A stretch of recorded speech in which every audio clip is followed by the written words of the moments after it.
कोना कहानियों का। कोना कहानियों का में आज की कहानी का शीर्षक है बड़े पर्दे का खेल। इसकी लेखिका हैं सुप्रसिद्ध कथाकारा नासिरा शर्मा, आवाज़ प्रज्ञा पांडे की।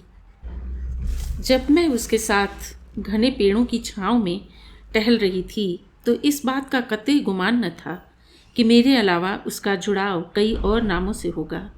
मैं संबंधों के प्रति अपनी जिम्मेदारी जानती थी, मगर वह इतना गैर जिम्मेदार साबित होगा इसका एहसास मुझे नहीं था। होता भी कैसे? वे सारे नाम तो बाद में कहानियों के ज़रिए उसने खुद खोल कर रखे थे।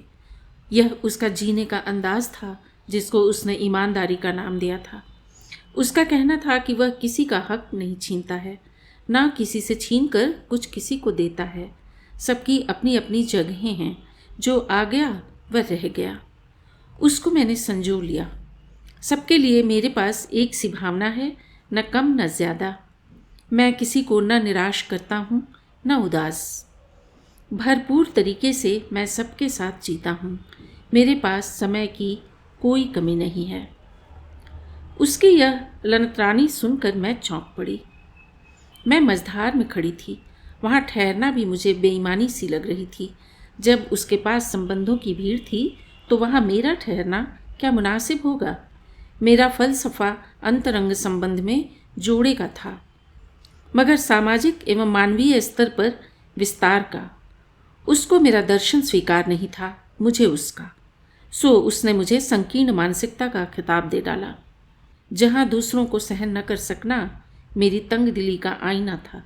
मैं खामोश रही, मगर मैं शब्दकोश उठाकर उसमें हरजाई शब्द का अर्थ पढ़ती और सोचती, यदि यह शब्द अपनी सार्थकता खो चुका है तो फिर इसका यहाँ रहना क्या उचित है? यदि वहाँ रखना चयनकर्ता की मजबूरी है तो फिर उसका अर्थ वह भी होना चाहिए जो राज कहता है। मेरे लिए यह चिंतन का विषय बन गया था कि दो प्रेमियों के बीच निष्ठा का क्या पैमाना होना चाहिए। क्या मैं सचमुच आदर्श संबंध की खोज में रूढ़िवादी परंपरा की समर्थक हूँ? यदि हूँ तो फिर इस भंवर से मैं अपने को कैसे आज़ाद करूँ? माना कि प्रेम ने अपना लंगर मेरे वजूद में डाल दिया था, मगर वे सारे नाम चेहरे मुझे अक्सर रात को गूंजते थे कि मैं उनका विस्तार बनी, और इस ख्याल से मेरी आँखों की नींद उड़ जाती जब मुझे यह भय खाने को दौड़ता कि यदि मैं ठहर गई तो मेरे बाद आने वाला नाम क्या मुझे सहन हो सकेगा? मुझे मझधार से निकलना होगा, हर हालत में, हर कीमत पर। ऐसे प्रण मैं रोज़ रात को लेती और सुबह फिर हालात का शिकार बन जाती। राज का फ़ोन आता और मैं कॉलेज के बाद उसके बताए किसी रेस्तरां में जा बैठती। राज, मेरी शादी तय हो रही है। मैंने एक दिन मिलने पर उससे कहा, तो कर लो, माँ बाप का दिल दुखाना क्या उचित होगा? राज का सहज सा जवाब था, तुम्हारा नहीं दुखेगा? मैंने ताज्जुब से पूछा, दुखेगा? आखिर मैं भी इंसान हूँ। रोज़ ऑफिस से निकलकर मैं तुमसे इस तरह मिलने नहीं आ सकता।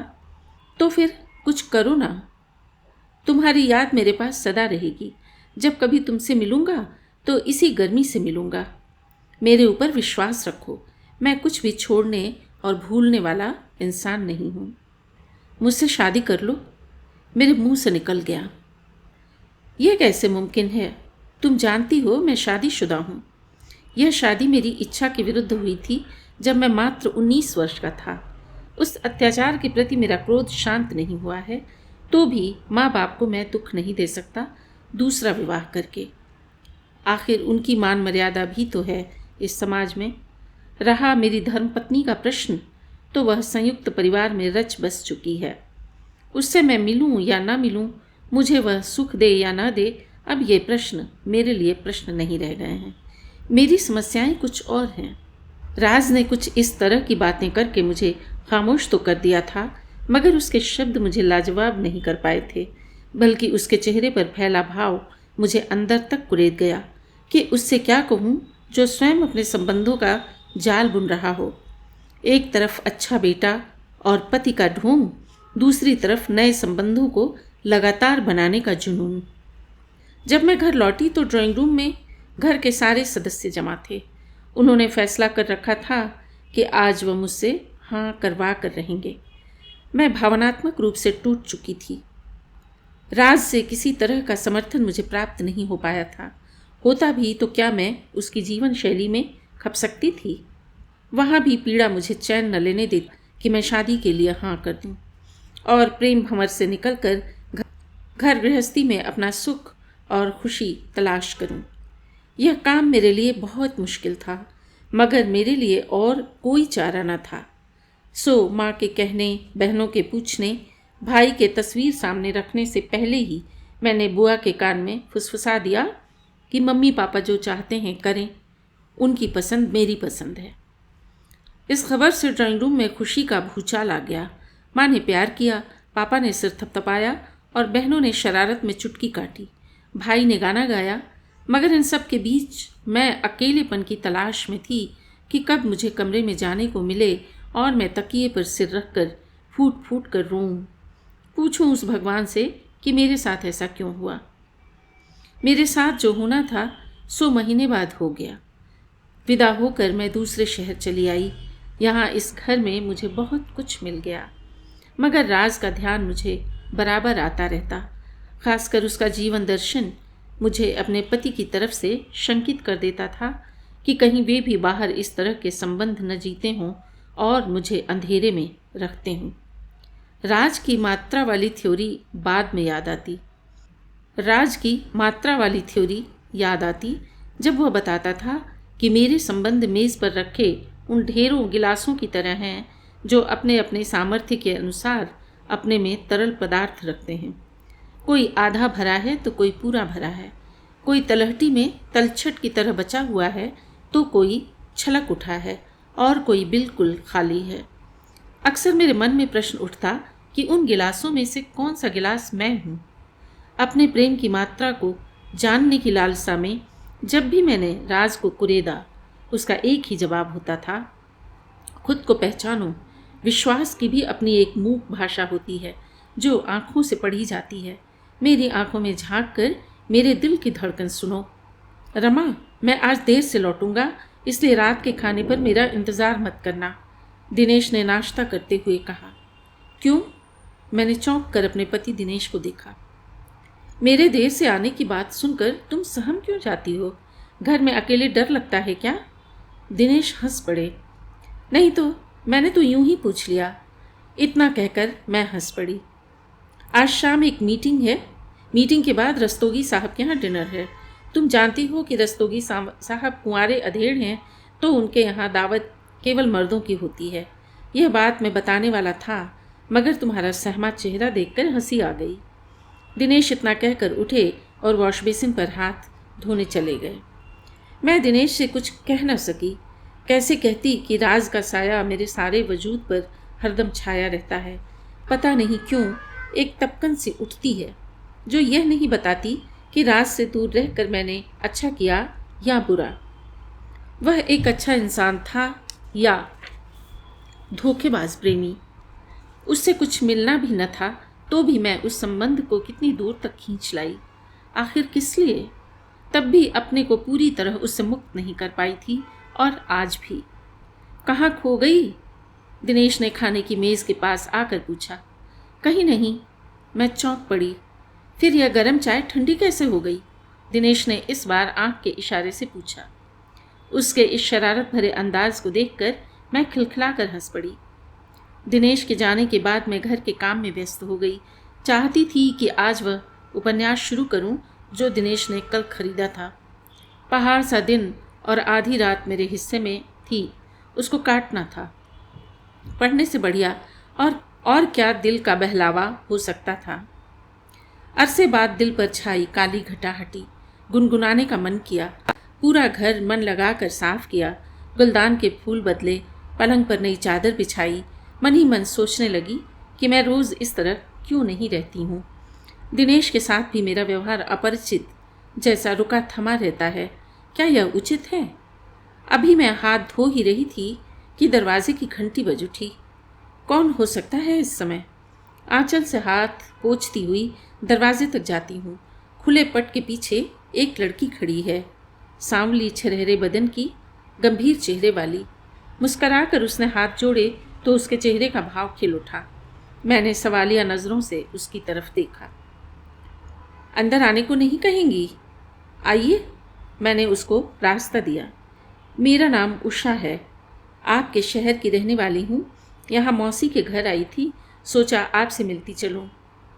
बैठिए, मैं पानी लाती हूँ। इतना कहकर मैं अंदर गई। मन में खुशी थी कि इस अजनबी शहर में कोई तो आया। लीजिए, 2 गिलास ट्रे में रख कर मैं फ़ौरन लौटी। शुक्रिया, कहकर उसने खाली गिलास मेज़ पर रखा, फिर मुस्करा दी।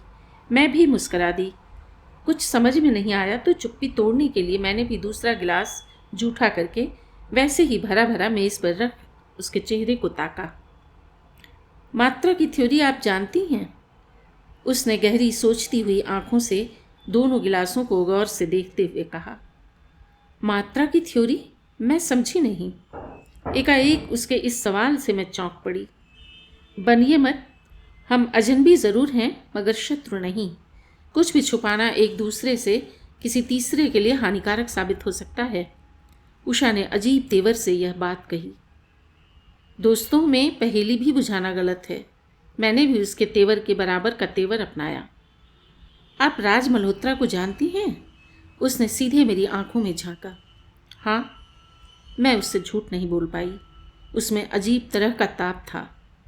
वह मात्रा की थ्योरी के अतिरिक्त संजोने की अपनी खूबी और सारे संबंधों को साथ लेकर जीने की बात करता था ना आपसे। हाँ, मगर पहली बार मुझे भय महसूस हुआ। आपके विवाह हो जाने के बाद उसकी मुठभेड़ मुझसे हुई। शादी के नाम पर उसने अपनी मजबूरी बयान करते हुए जहाँ अपना दर्शन बघारा वहीं आपका जिक्र किया कि आप उसको कितना प्यार करती थीं और उसके समझाने पर आपने विवाह किया। क्यों, सच है ना यह सब? हाँ, मैंने इकरार में सिर हिलाया। आप सोचती हैं उसको सबक सिखाना चाहिए? सबक? मैं चौंक पड़ी। हाँ, वरना यह सिलसिला जाने कब तक चलता जाएगा। वह मानसिक रोगी है। यह बीमारी हम औरतों लड़कियों के कारण जड़ पकड़ती जा रही है, क्योंकि हम यह सब कुछ खामोशी से पी जाने पर मजबूर कर दी जाती हैं, जिससे ऐसे लोगों का हौसला बढ़ता है। गुजर रही है। चाय की ट्रे लेकर मैं ड्राइंग रूम में आई। 1-2 घूंट लेकर उसने मुझे गहरी नज़र से घूरा। हमारे सामने 2 रास्ते हैं। पहला, नए कानून को नज़र में रखकर मैं उसके खिलाफ रिपोर्ट दर्ज करा दूं कि राज ने मुझे ऑफिस में परेशान किया है क्योंकि मैं उसकी कलीग हूँ, और यह बात साबित करना मेरे लिए आसान है। मगर मैं नैतिक रूप से यह रास्ता उचित नहीं समझती हूँ कि व्यक्तिगत संबंध को सार्वजनिक करूँ। मेरा यह भी विश्वास है कि उसको कानूनी सज़ा तो मैं दिलवा सकती हूँ। दूसरा, मैं उसकी बातें सुन चकित थी। दूसरा रास्ता सामूहिक कदम उठाने का है, जो हम सभी की इच्छा से उठे तो बेहतर होगा। कमला, रोज़ी, सुरेंद्र कौर, जमीला तो राज़ी हैं। अब आपकी मर्ज़ी लेनी बाकी है। मैं आप सबके साथ हूँ। एक अजीब सी सुरक्षा ने मुझे लपेट लिया। हम सब ने यह तय किया है कि रात के 9 बजे के बाद 10-10 मिनट के अंतराल पर बारी बारी से हम राज से बात करेंगे। यह फ़ोन चूंकि घर पर होगा, इसलिए इतनी घंटियों से सभी तंग आएंगे। दूसरे, घर के पते पर टंकित पत्र भेजे जाएंगे जिसमें मिलने की बात की जाएगी। यह मिलना एक तारीख, एक ही समय को लेकर होगा। पत्र में वे सारी बातें अवश्य दर्ज होंगी जो उसने अपने व्यक्तिगत जीवन के बारे में बताई हैं। चूँकि उसके पास प्रेम की अभिव्यक्ति की एक ही तरह के शब्द विन्यास वाली भाषा रही है और मिलने का एक ही तरीका भी, सो अलग अलग पत्र लिखने की जगह एक पत्र ड्राफ्ट कर उसकी अनेक फोटोकॉपी निकालना उचित होगा। नीचे नाम या हस्ताक्षर कुछ धुंधलाया सा, ऊपर बोल्ड अक्षरों में संबोधन। ये पत्र एक ही समय में एक ही पोस्ट ऑफिस से भेजे जाएंगे ताकि राज को एक साथ मिलें।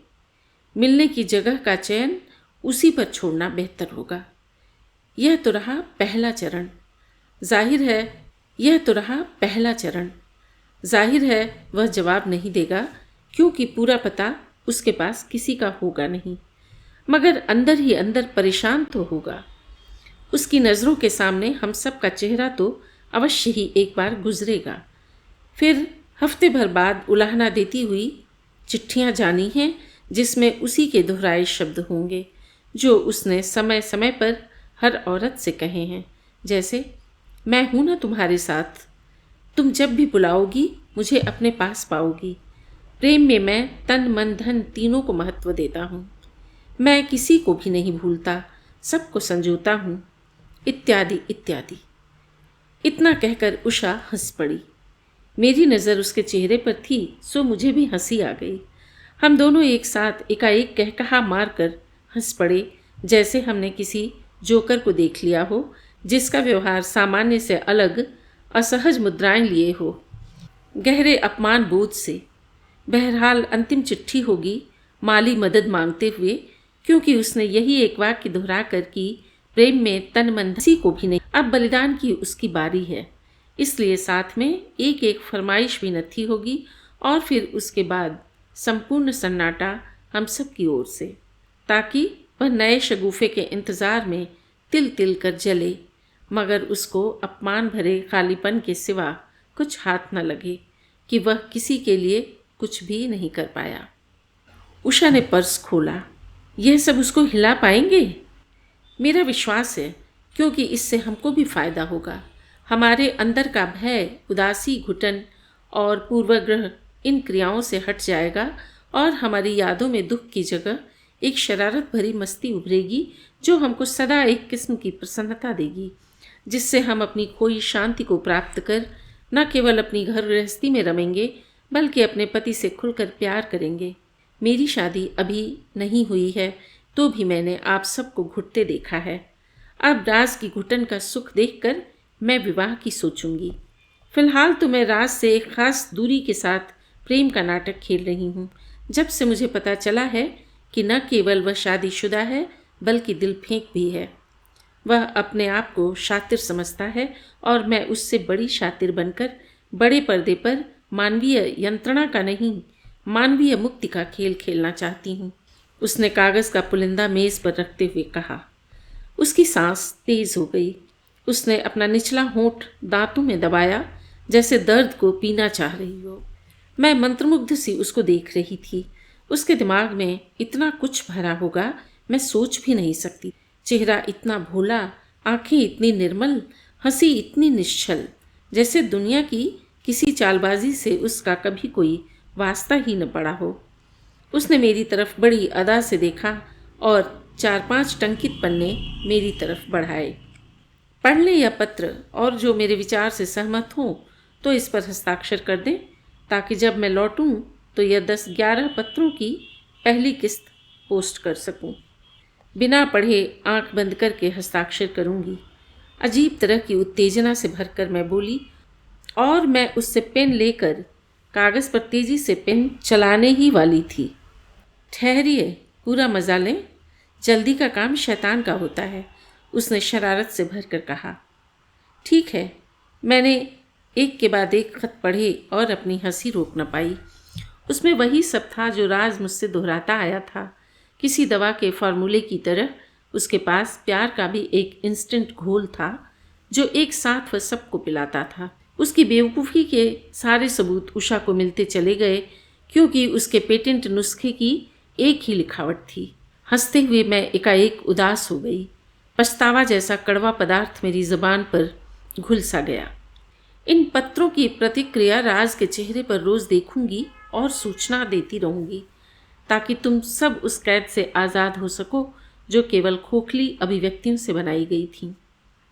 मेरा कंधा इस बीच उसके लिए एक निर्मम हमदर्द का होगा जो एक नई भाषा के साथ उसके जख्मों पर नमक मिर्च का काम करेगा। मगर क्या मेरा पत्र तुम लोगों के इन पत्रों में नहीं होगा? क्यों भला? अपनी एक्स गर्लफ्रेंड्स को विदा करने का उसका दावा भी तो झूठा साबित करना है। जब उसको अपनी शादी का कार्ड देने जाऊंगी तब मेरा व्यवहार केवल एक कलीग का होगा, बेहद औपचारिक। उषा ने इतना कहकर गहरी सांस ली और हस्ताक्षर किए मेरे पत्रों को लिफाफे में डाला। शादी में बुलाओगी? मैंने उसकी मोहिनी सूरत ताकी। मेरे दूल्हे को न सही, राज का पिटा चेहरा तो देखने आप सबको आना पड़ेगा। जब पुरानी पहचान का कोई चिन्ह आप सबकी आंखों में उसको नज़र नहीं आएगा, तब उसकी मर्दानी अकड़ का जनाजा ज़रूर निकल जाएगा। इतना कहकर वह जाने को उठी। बैठो, थोड़ा बैठो, खाना खा के जाना। स्नेह की गहरी डोर से बंध कर मैंने कहा। खाऊंगी, खूब छक कर खाऊंगी। राज ने अपने हाथों के बनाए खाने की बहुत तारीफ़ें की हैं, मगर अभी नहीं खाऊंगी, बल्कि तब जब सबसे बड़ा शातिर कौन है यह तय हो जाएगा। वह इतना कहकर झटके से मुड़ी। और क्या क्या राज ने बताया? मेरा दिल बुझ सा गया। वह सब जो आप दोनों ने साथ जिया, और वह सब भी जो दूसरों ने उसके साथ जिया। वह तो अपने को बहुत साफ गो किस्म का आदमी मानता है, जल की तरह पवित्र और पारदर्शी, उसने कटाक्ष से कहा और दरवाजे की तरफ बढ़ी। माय फुट, क्रोध से मैं बड़बड़ाई। दिल चाहा कि उषा से कहूँ, पत्रों की जगह बंदूकों का इंतज़ाम करो ताकि सब मिलकर उसको शूट कर सकें। दरवाज़ा बंद करके जब लौटी तो मैं एक अलग इंसान बन गई थी। क्रोध से मेरा सारा जिस्म फूका जा रहा था। प्यार का बुखार उतर चुका था। घर में इधर उधर जले पैर की बिल्ली की तरह घूमकर अंत में बेडरूम में आकर लेट गई। सब कुछ नया नया लग रहा था। घर की चीज़ें पहली बार देख रही हूँ ऐसा लग रहा था। खुद को पहली बार महसूस कर रही हूँ, जैसे पैर फैलाकर बिस्तर पर इस तरह लेटी जैसे पहाड़, घाटी, मैदान पार करके आ रही हूँ। जाने क्यों दिल रुआंसा हो उठा और आंखों के सामने राज का चेहरा उभरा। दुनिया का सबसे बदसूरत आदमी मेरे सामने खड़ा था। अंदर से आवाज़ आई, क्यों रमा जी, इस बेडौल चेहरे वाले इंसान में ऐसा क्या देखा था जो सब कुछ दांव पर लगाने पर तुल गई थी? लच्छेदार बातें। हाँ, शायद वही लच्छेदार बातों की जलेबियाँ जो उसने बड़ी बेबाकी से हर औरत को थमाई थीं। रमा का क्रोध जाने क्यों एकाएक अपने प्रति ममत्व पर उतर आया। विवेचना की तीसरी दृष्टि पैनी हो उठी।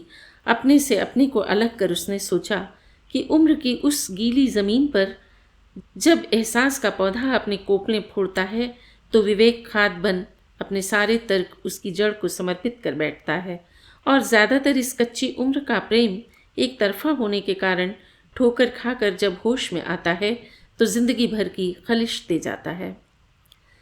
मगर उस तंग गली से गुजरना कोई नहीं छोड़ता। उस अनुभव को एक बार ही सही जीना सब चाहते हैं। मुझे वह टीस इस घर में कभी बसा न सकी, आज न जाने कहाँ गुम हो गई। मैं उसको ढूंढती हूँ, उस तपकन को खोजती हूँ, मगर उसका वजूद मेरे अंदर कहीं नज़र नहीं आता। क्या वह दर्द का पंछी दिल का दरवाज़ा खोलकर कहीं उड़ गया, या फिर उसका कोई अस्तित्व ही नहीं था, वह केवल मेरा भ्रम मात्र था। शब्दकोश उठाकर एक बार फिर हरजाई और जोड़ा शब्दों का अर्थ पढ़ती हूँ। महसूस होता है कि गुजरी पीढ़ियों ने कितने गहरे अध्ययन के बाद मानव की प्रवृत्तियों का बड़े विस्तार से अवलोकन कर ये शब्द गढ़े होंगे। उनके सामने रखी हुई किसी शख्स की थोथी परिभाषा कितनी अर्थहीन हो उठती है जब वह व्यक्तिवाद पर आधारित हो।